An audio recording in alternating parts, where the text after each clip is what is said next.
Welcome back to E-Train's Wicked Good Picks. These picks aren't trash. These picks aren't below average.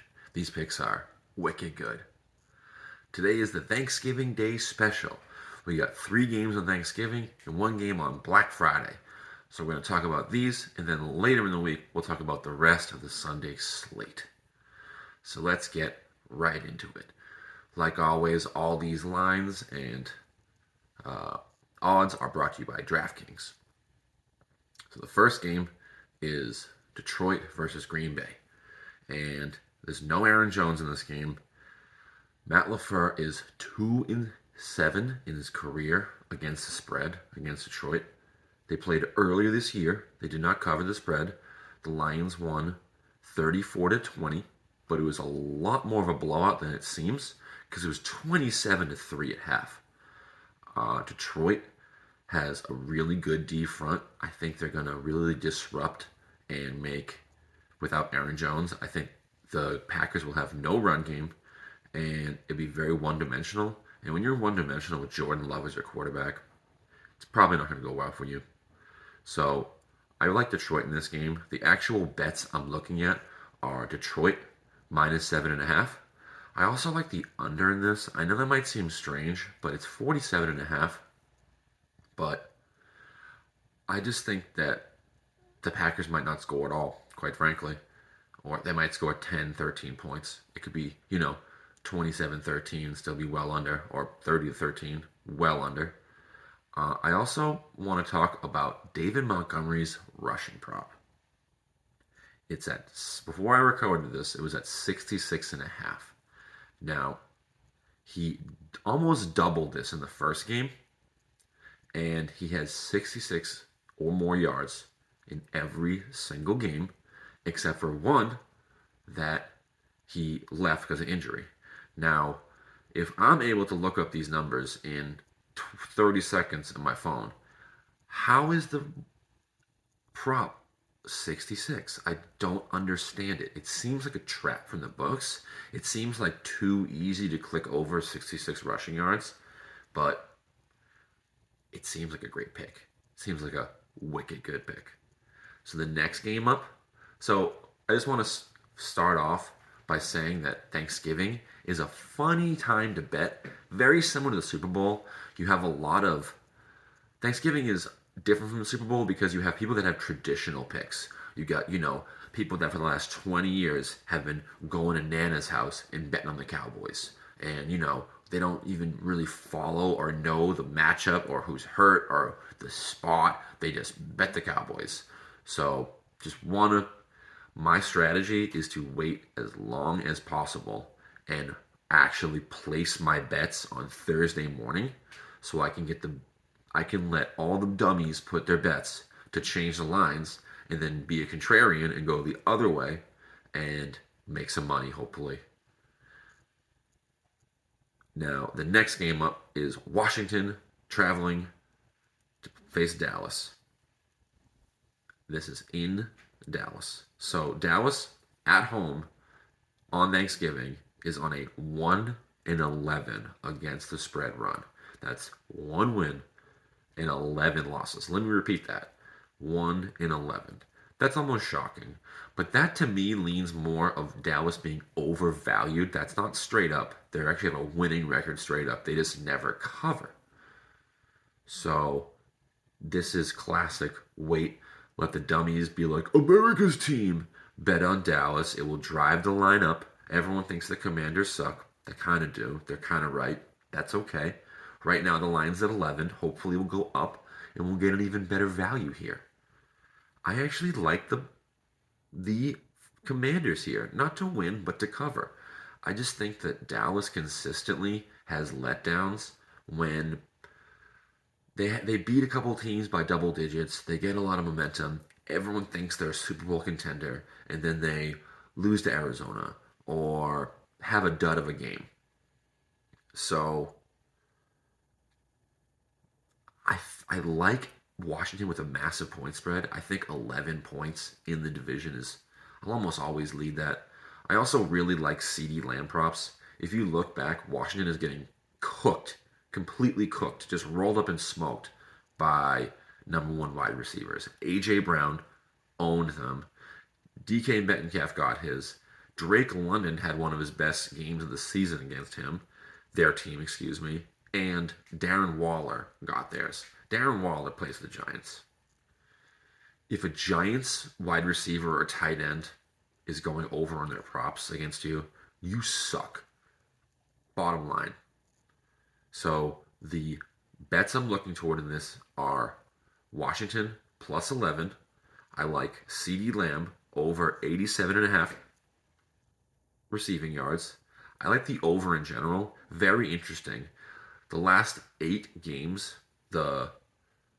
these two teams have played, 7 of the 8 have been over. So I know it's a high number at 49, but this could be a 30-20 game. I like over there. I also like Sam Howell. He's going to have his longest completion is set at 35.5. I like the under in that. The Cowboys are the best defense at preventing long pass plays, so I don't see them letting any wide receiver get deep on them to let them get over 35.5. So I like the under on the longest completion for Sam Howell. Once again, because of Thanksgiving, I imagine all these lines will change slightly. So if the line changes in our favor, I like this bet even more. Keep that in mind. Also, if you've made it this far in the video, please comment down below what your favorite Thanksgiving side is. I personally love me some stuffing. Right from the turkey's ass, you know me, it's got to be in the bird, not that stovetop. Got the turkey juices on it. You have it once a year. You really actually stuff a bird and eat the stuffing out of it. It's the best. So, the next game up is the San Francisco 49ers going up to the Great Northwest to face the Seattle Seahawks. This is a very interesting game. Geno Smith is hurt, but he's going to play, apparently, based on all reports I read before this recording. I really like the ground edge as far as San Francisco, their offensive front versus Seattle's D front. I think they'll have the clear edge there. I think San Francisco is going to do well here. There's a lot of divisional history that I think, quite frankly, is history. So San Francisco is 2-10 straight up in Seattle in their last 12 games. But their last 12 games, that goes back 12 years. And they didn't have Brock Purdy 12 years ago, and they didn't have Geno Smith 12 years ago, excuse me. However, last year, these teams played 3 times, and San Francisco won all 3 times. Also, all 3 were very close, low-scoring games. So, I think Seattle, their defensive backs are really beat up. They've got a couple starters questionable for the game. I'm not sure if they're going to play, but if you're questionable on a short week, you're not 100% playing on Thursday. That's for sure. I really like Kittle. In his 10 career games, he has over 600 yards, so he's averaging over 65 yards a game, over 650 yards, excuse me. So the couple bets I'm going for are Kittle. His receiving is at 51.5. He's cleared this 3 of the last 4 games, and he consistently does well against Seattle. Love Kittle over receiving prop. I think San Francisco minus 6.5 is solid. I just think San Francisco is a better team. I think they'll win by a touchdown. I think Geno Smith is banged up. Kenneth Walker's banged up. The secondary's banged up. I think the 49ers have a big health advantage. I also like Christian McCaffrey over 74.5 rushing yards. Now, I know it's going to be weird for me to take 2 player props over their yardage and then have the under of 43, but I really don't think Seattle's offense is going to be able to do much against the San Francisco defense. So I like the under of 43. San Francisco minus 6.5. McCaffrey's over rushing yards and Kittle's over receiving yards. Please share this with your friends. Hopefully share it with your family on Thanksgiving. I hope you have a great Thanksgiving, and on to the Black Friday game. First ever. Miami Dolphins are traveling up north to face the New York Jets. So the Jets are officially going off of Zach Wilson and have Tim Boyle in. Who? Fucking Tim Boyle? Jesus, I think my uncle is Tim Boyle. I'm not sure. I have to get back to you on that. Anyway, there are. I just. I don't see the points in this game. I don't know. I think Miami's offense has kind of been sputtering lately. I think this is going to be a very similar game to last week with the Raiders, where it's closer than it should be because Miami's kicking field goals, and I don't see the Jets being able to move the ball at all. I think Miami's defense is playing well, but if you look up the Jets' passing defense stats, they're all skewed because of the Giants game. Tyrod Taylor had 8 yards, and then he got hurt, and Tommy DeVito came in and had -2 passing yards. So whenever you give up 6 passing yards in a game, it really throws all the defensive statistics off and makes them seem a lot better defensively on that passing defense than they actually really are.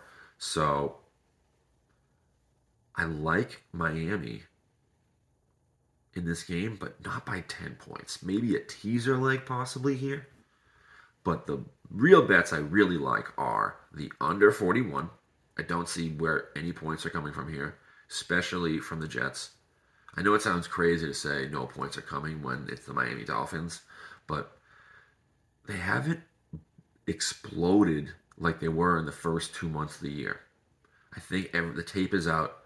Everyone's realizing just take away the big play. But I like the New York Jets under 1.5 touchdowns. I just don't see, maybe they get a defensive score or a special team score, but I do not see them having 2 touchdown drives with Tim Boyle at quarterback. And I also like Tim Boyle, his longest completion, under 29.5 yards. So Tim Boyle's longest completion, under 29.5 yards. New York Jets, under 1.5 touchdowns, and the under of 41. So those are the 3 bets I'm looking toward in Miami. The Jets, once again, all these bets I've named, I wouldn't necessarily make them. This information isn't to blindly bet, it's to guide you. So when you're thinking about what you should bet on Thanksgiving, hopefully you're smarter, better, because you watched E-Train's Wicked Good Picks.